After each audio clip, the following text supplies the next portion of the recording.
Hi, I'm Carrie Konoski, bringing you kidney cancer news from the 16th International Symposium on Palliative Medicine and Supportive Oncology. This 2.5-day CME certified event brings together the leading physicians and healthcare professionals in this field. And now Bill Breaux has some more news that of interest for patients and their families dealing with kidney cancer.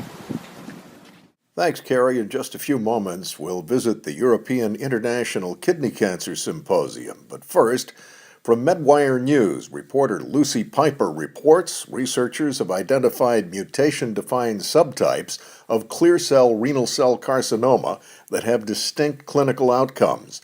They found that patients with CRCC positive for BAP1 gene mutations presented with more aggressive tumors and had significantly worse overall survival than patients with clear cell renal cell carcinoma positive for PBRM1 mutations. The median overall survival was significantly shorter in patients with BAP1 mutations at 4.6 years versus 10.6 years for patients with the other mutation.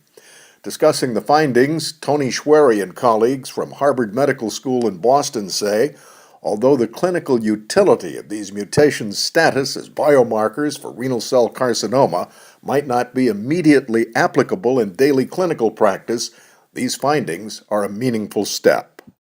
And in other news, chemists at University of California, Riverside have developed a compound that holds promise in the laboratory in fighting renal cancers. Named TIR-199, it targets a cellular complex in kidney cancer cells in a manner that's similar to an FDA-approved multiple myeloma drug. Michael Purung, a distinguished professor of chemistry at UC Riverside, announced the development of TIR-199 in a lecture he gave recently at the 5th International Conference on Drug Discovery and Therapy, held in Dubai. Operating like the garbage dump of a cell, it breaks down proteins. He says the novel feature is that it is selective in inhibiting the growth of only renal cancer cell lines. The project was funded by a grant to Tanya Ibarra Rivera, a former postdoctoral researcher after whose initials the compound is named. Join us again next month for another edition of Kidney Cancer News. I'm Carrie Konoski, wishing you good health.